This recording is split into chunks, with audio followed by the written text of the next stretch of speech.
Bismillahirrahmanirrahim. Assalamualaikum warahmatullahi wabarakatuh. Alhamdulillahi wa kafa wa salamun ala ibadihi alladhina istafa. Asyhadu an la ilaha illallah wahdahu rabbi la syarika lah wa asyhadu anna Muhammadan abduhu wa rasuluh. Qala Allah ta'ala fi kitabihil karim, ya ayyuhalladzina amanu taqullaha haqqa tuqatih wa la tamutunna illa wa antum muslimun, amma ba'd. Fa ya ayyuhal hadirun i'lamu arsyadakumullah fa inna asdaqal hadithi kitabullah wa khairal hadi hadi Muhammadin sallallahu alaihi wa alihi wasallam. Allahumma 'allimna ma yanfa'una wanfa'na bima 'allamtana wa zidna ilman. Para hadirin jamaah rahimani wa rahimakumullah, alhamdulillah pada kesempatan ini kita dimudahkan Allah untuk kembali melanjutkan pelajaran kita, masih di pembahasan Kitab Tauhid alladzi huwa haqqullah 'alal 'abid, karya Syekhul Islam Al-Imam Al-Mujaddid Muhammad At-Tamimi An-Najdi rahmatullah alaih. Dan kita masih di pembahasan bab man haqqaqa tauhid dakhala al-jannata bi ghairi hisabin. Barang siapa yang mentahqiq tauhid, memurnikan tauhid dari tiga kotorannya, yakni syirik, bid'ah dan juga maksiat, maka dakhalal jannah bi ghairi hisab. Dia pasti akan masuk surga tanpa hisab. Para jamaah sekalian yang dirahmati Allah, dan kita juga masih di pembahasan tentang riwayat dari Husain bin Abdurrahman, di mana beliau bercerita. Kita ulangi sedikit hadisnya.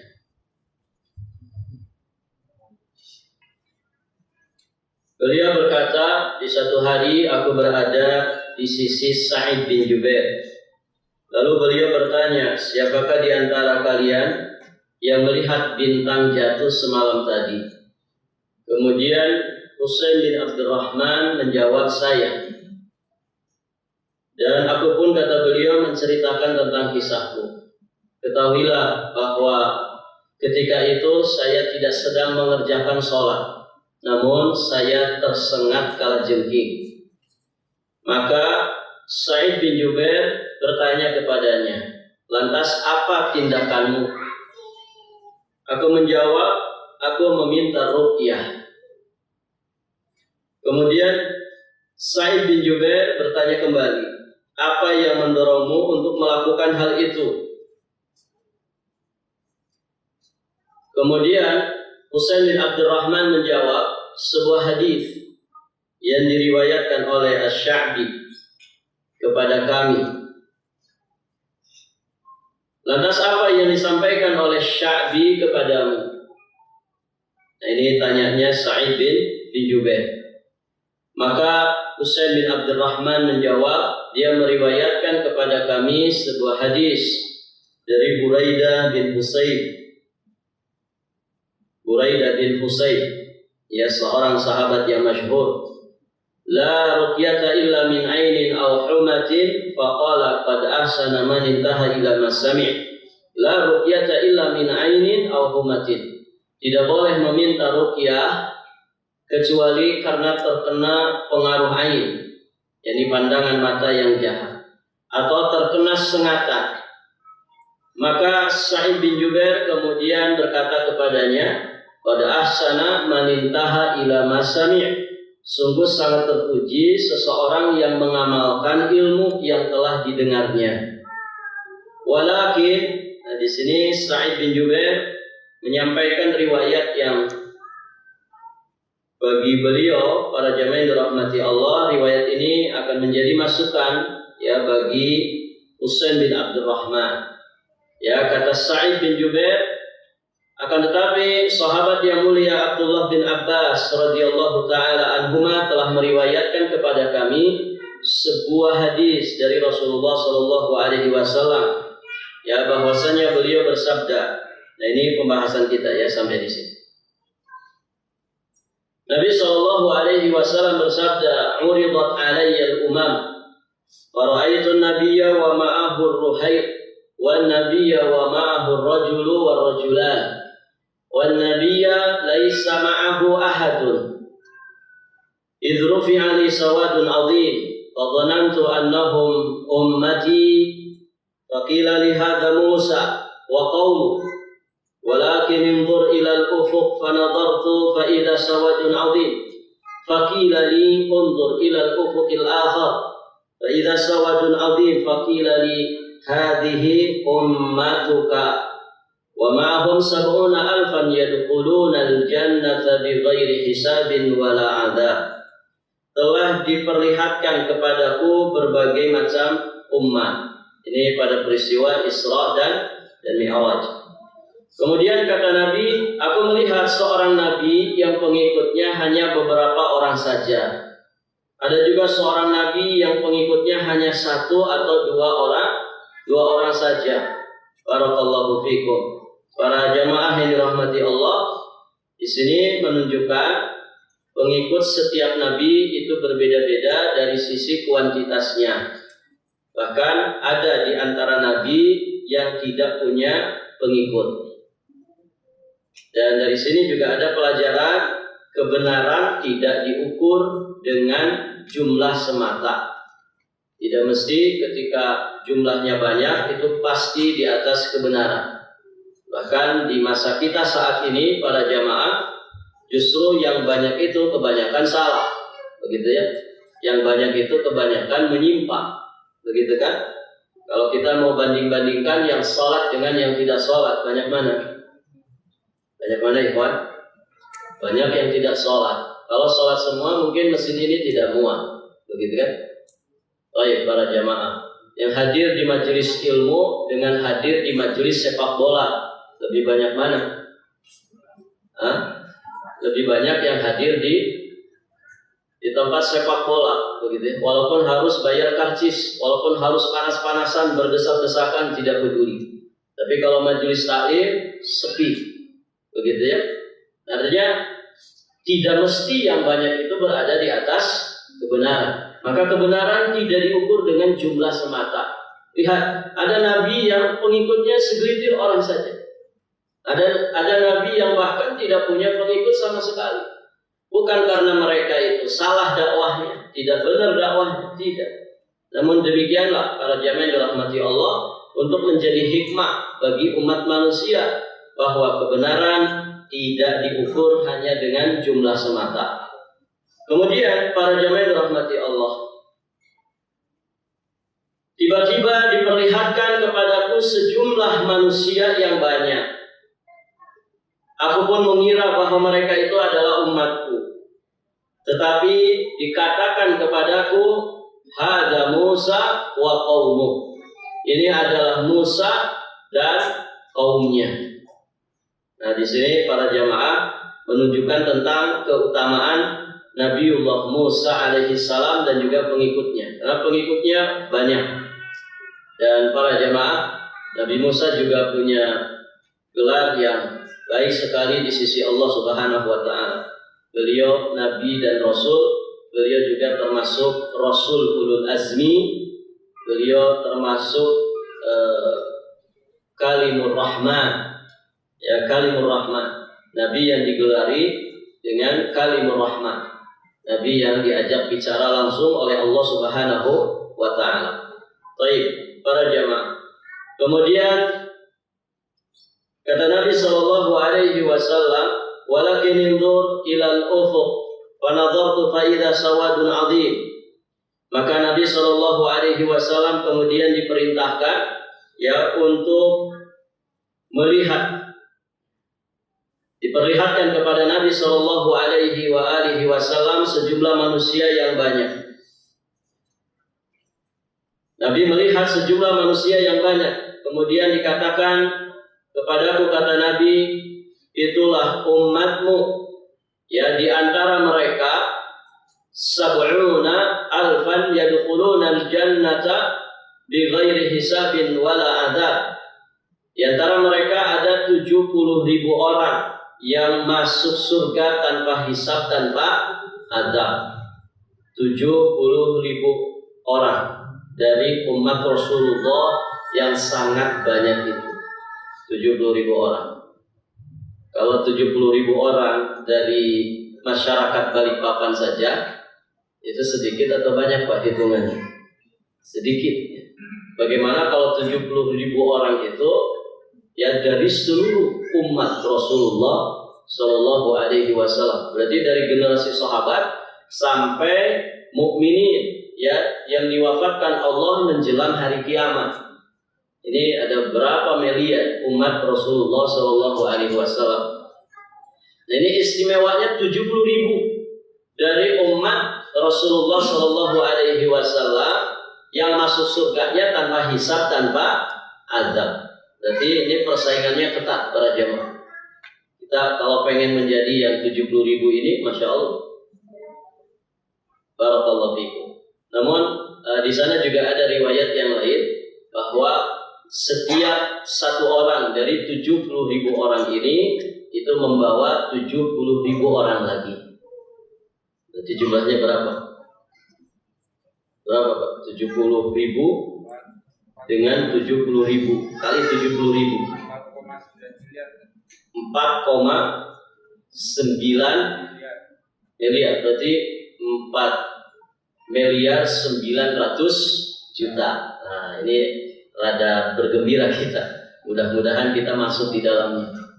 Baik, para jamaah yang dirahmati Allah. Ala kulli hal, para jamaah, ala kulli hal, sesungguhnya yang menjadi masalah adalah bagaimana kualitas iman, kualitas tauhid kita sepanjang kehidupan kita di alam dunia ini.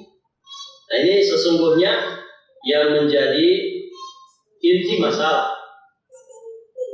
Apakah kita bisa menjadi ahli tauhid yang masuk surga tanpa hisab atau tanpa azab? Maka kuncinya adalah di kualitas daripada iman dan tauhid kita. Maka di sini kita akan dibimbing bagaimana cara untuk kita bisa mendapatkan fadilah ini. Masuk surga tanpa hisab, tanpa azab. Barakallahu fikum. Para jamaah sekalian yang dirahmati Allah. Jadi setelah itu nahadha fadakhala manzilahu. Nabi setelah menyampaikan sabdanya tadi ya tentang apa yang ditampakkan kepada beliau di peristiwa Isra Mi'raj, sampai terakhir Nabi mengatakan bahwa di antara umatku ada 70.000 orang yang masuk surga tanpa hisab, tanpa azab.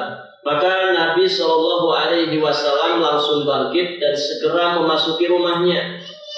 Jadi setelah menyampaikan itu Nabi langsung bangkit dan langsung masuk ke dalam rumahnya. Maka para sahabat pun memperbincangkan siapa mereka ini. 70.000 orang yang masuk surga tanpa hisab, tanpa azab ini, itu siapa? Begitu ya. Ini diperbincangkan oleh para sahabat.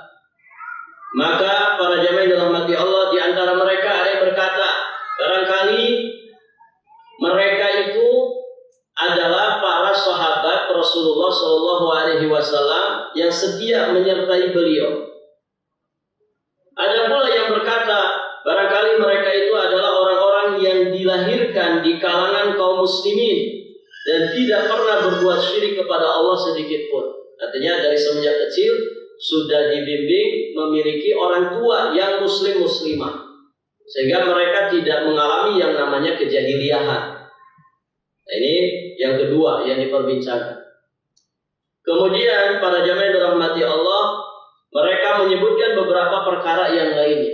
Semuanya penasaran, siapa ini 70.000 orang dari umat Rasulullah Shallallahu Alaihi Wasallam yang masuk surga tanpa hisab, tanpa azab. Karena tentu ini fadilah yang sangat besar para jamaah. Ya. Kalau orang itu masuk surga tanpa hisab, tanpa azab, masya Allah, ini karunia yang sangat besar. Ya, karena hisab itu menegangkan, apalagi azab sangat mengerikan. Baik. Kemudian ketika Rasulullah Shallallahu Alaihi Wasallam keluar, fakharaja alaihim Rasulullah Shallallahu Alaihi Wasallam, Nabi keluar dari rumahnya, faqala man ladzi takhuduna fi, apa yang sedang kalian perbincangkan, begitu kata Nabi.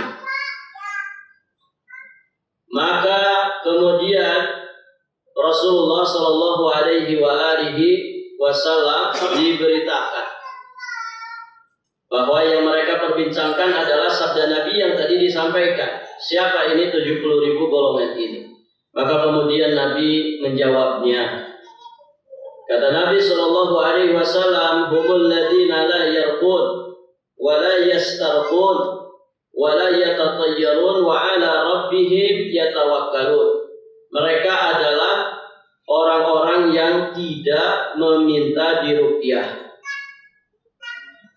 Mereka adalah orang-orang yang la yaktawun, tidak melakukan pengobatan kain, yakni besi yang ditempelkan pada anggota tubuh yang sakit, besi panas yang ditempelkan pada anggota tubuh yang sakit.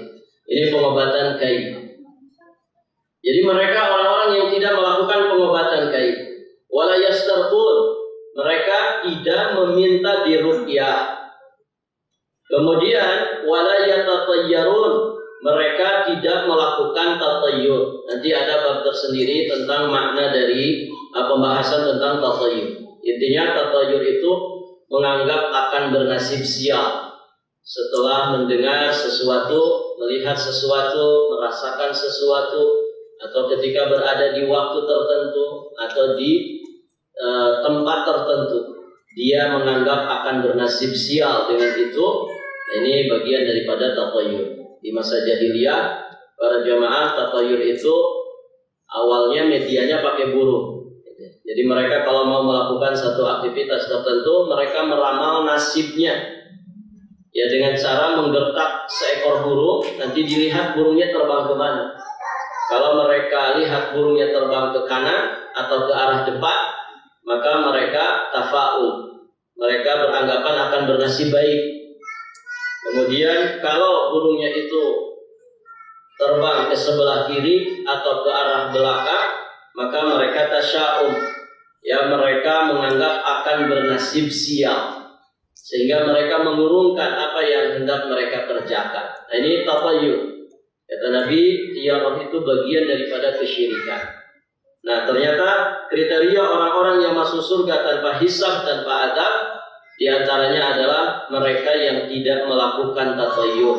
Wa ala rabbihim yatawakkalun. Kemudian mereka orang-orang yang ahli tawakal kepada Allah. Jadi ada 4 ya kriterianya. Kriteria orang yang berhak masuk surga tanpa hisab, tanpa adab. Pertama, tidak minta ruqyah. Kemudian yang kedua, tidak meminta pengobatan dengan cara kain, yakni dengan besi panas yang ditempelkan di tempat yang luka atau di tempat yang sakit. Kemudian yang ketiga, tidak beranggapan sial dengan burung atau dengan media apapun, tidak melakukan tatayyur. Dan yang terakhir, benar-benar bertawakal kepada Allah Azza wa Jalla. Nah, ini 4 kriteria. Intinya para jamaah, ini gambaran orang-orang yang mereka memiliki iman yang sangat luar biasa. Kadar ketauhidannya kepada Allah Subhanahu wa taala, ya, kadar ketergantungan jiwa dan raganya kepada Allah yang sangat luar biasa. Dan itulah para muwahhid, itulah ahli tauhid. Mereka selalu menyandarkan segala urusan mereka, dunia dan juga agamanya, dunia dan juga akhiratnya kepada Allah Azza wa Jalla. Baik, para jamaah yang dirahmati Allah. Berikutnya, faqama Uqasyah bin Mihsan. Maka berdirilah Uqasyah bin Mihsan. Faqala, kemudian beliau berkata, ud'ullaha an yaj'alani minhum. Mintalah kepada Allah, doakan aku kepada Allah supaya Allah menggolongkanku termasuk dari golongan mereka ini. Ini permintaan Uqasyah bin Mihsan kepada Rasulullah Shallallahu Alaihi Wasallam minta didoakan supaya Allah menggolongkan dirinya kepada 70.000 umat Rasulullah yang masuk surga tanpa hisab, tanpa azab tadi. Dan para jamaah rahmati Allah, tentu siapapun menginginkan ya masuk dalam golongan 70.000 orang ini. Maka Ukasyah dengan sigap beliau meminta kepada Allah, meminta kepada Nabi, ud'ullaha an yaj'alani minhum. Faqala, maka Nabi Shallallahu Alaihi Wasallam kemudian langsung meresponnya, anta minhum, engkau termasuk golongan mereka. Masya Allah, para jamaah, dan ini menunjukkan tentang keutamaan Ukasyah bin Mihsan. Dan dari sini pula kita bisa mengambil pelajaran, boleh meminta doa kepada orang soleh yang masih hidup. Boleh. Walaupun sebagian ulama kemudian memberikan catatan. Pertama, misalkan permintaan kita itu bukan untuk pribadi kita saja, tapi untuk banyak kan. Doakan kami di sini, misalnya. Maksudnya berarti kan kami bersama. Doakan keluarga saya. Berarti kan tidak sendirian, satu keluarga. Itu para jamaah yang dirahmati Allah. Ini yang pertama. Jadi tidak untuk kepentingan pribadi, untuk kepentingan banyak kaum muslimin. Kemudian yang kedua, niatkan ya, minta doanya kita kepada orang-orang soleh, niatkan untuk memberikan kebaikan atas dirinya. Karena ketika seorang mukmin mendoakan saudaranya sesama mukmin di dhahril ghaib tanpa sepengetahuannya, ada malaikat yang kemudian ditugaskan untuk mengaminkan doanya orang tersebut untuk saudara. Amin walaka bimithli. Bahkan tidak hanya diaminkan, tapi juga didoakan dengan yang semisal, dan engkau akan mendapatkan seperti apa yang engkau doakan untuk saudaramu. Itu para jamaah. Ini dua catatan yang dijelaskan oleh Syekh Muhammad bin Shalih Al-Utsaimin ya ketika menjelaskan tentang masalah minta doa kepada orang saleh.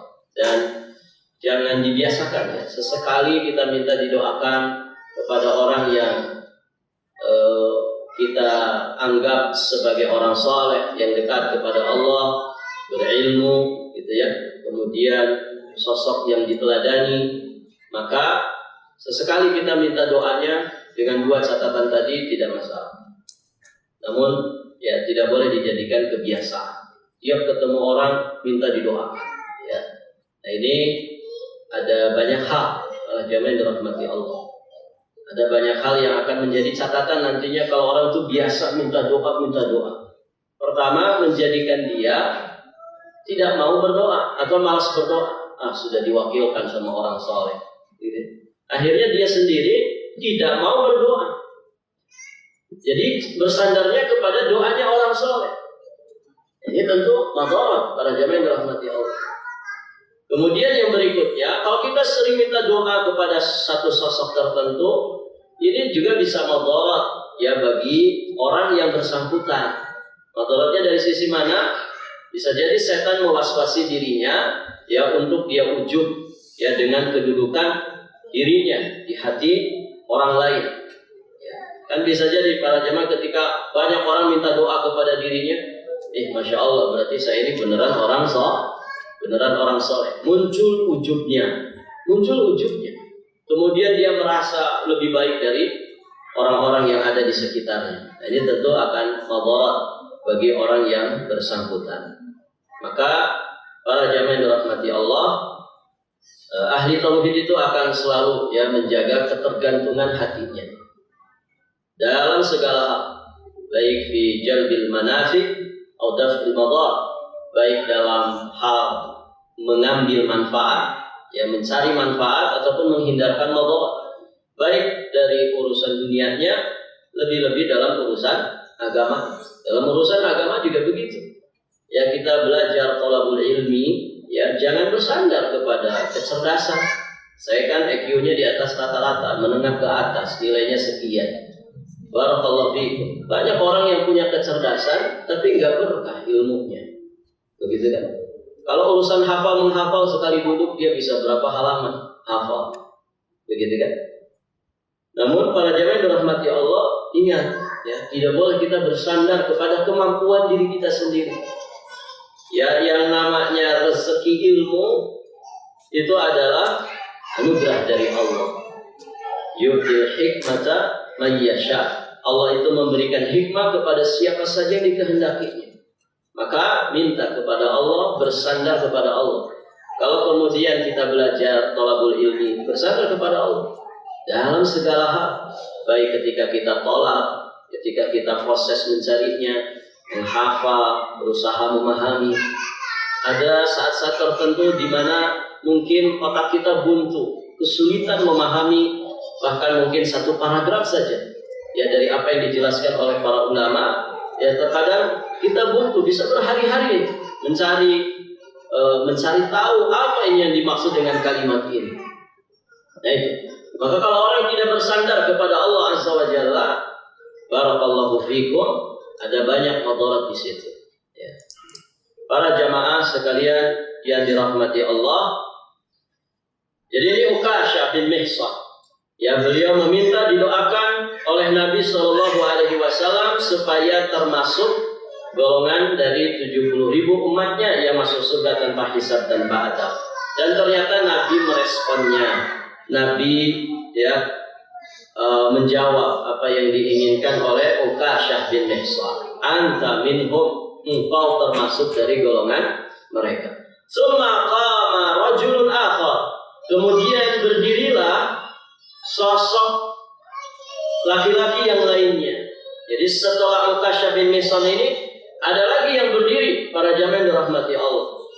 Kemudian beliau meminta dengan permintaan yang sama seperti permintaan Uqasyah bin Mihsan. Ud'ullah an yaj'alani minhum.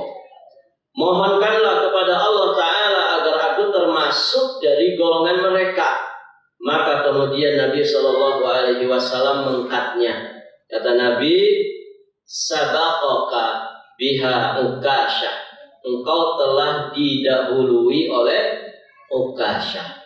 Masya Allah. Para jamaah yang dirahmati Allah, di sini Nabi menutup celah, ya, menutup celah. Jangan sampai kemudian nanti banyak lagi orang yang meminta didoakan kepada Nabi. Akhirnya ini akan menjadi madarat ya bagi kaum muslimin ketika itu. Maka Nabi kemudian menolaknya dengan jawaban yang sangat halus sekali. Ya, Nabi kan tidak mengatakan, nggak bisa, sudah ditutup ya, ditutup. Nggak ada lagi orang minta-minta doa. Ya, tidak begitu Nabi. Tapi Nabi dengan bahasa yang santun. Sabaqaka biha Uqasyah. Engkau sudah didahului sama Uqasyah.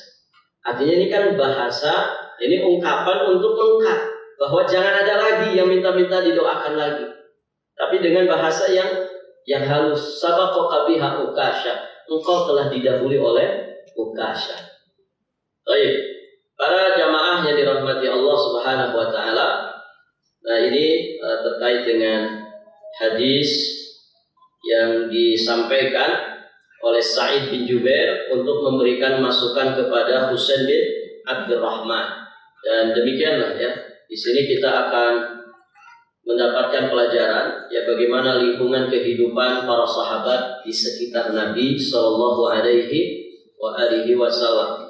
Demikian pula kehidupan para tabi'in di sekitar para sahabat Nabi sallallahu alaihi wasallam. Dan bagaimana kehidupan tabi'ut tabi'in di sekitar para tabi'in. Kehidupan imaniyah, kehidupan ilmiah, dan juga kehidupan amaliyah, da'awiyah. Ya. Jadi ini hidup semua. Iman mereka, ilmu mereka, kemudian amaliyah mereka, dan juga dakwah ya di tengah-tengah mereka. Maka para jamaah yang dirahmati Allah, kalau dalam kehidupan kita 3 lingkungan ini kita upayakan bisa benar-benar hidup di lingkungan kehidupan kita ya bermasyarakat, maka para jamaah yang dirahmati Allah, insya Allah ya kita akan memiliki lingkungan kehidupan, lingkungan sosial masyarakat yang diberkahi Allah Subhanahu wa taala. Jadi hidupkan nilai-nilai keimanan di dalam kehidupan kita. Minim-minimnya dari keluarga, ya kita mulai dari keluarga kita aja dulu. kehidupan iman, kehidupan ilmiah, kehidupan amaliyah, kehidupan da'awiyah, ya. Nah, ini yang akan menjadikan orang itu memiliki kualitas hidup, ya. Kalau ini terus dikembangkan, ini terus ditumbuh suburkan, maka kualitas hidup itu akan terus meningkat. Barakallahu fikum.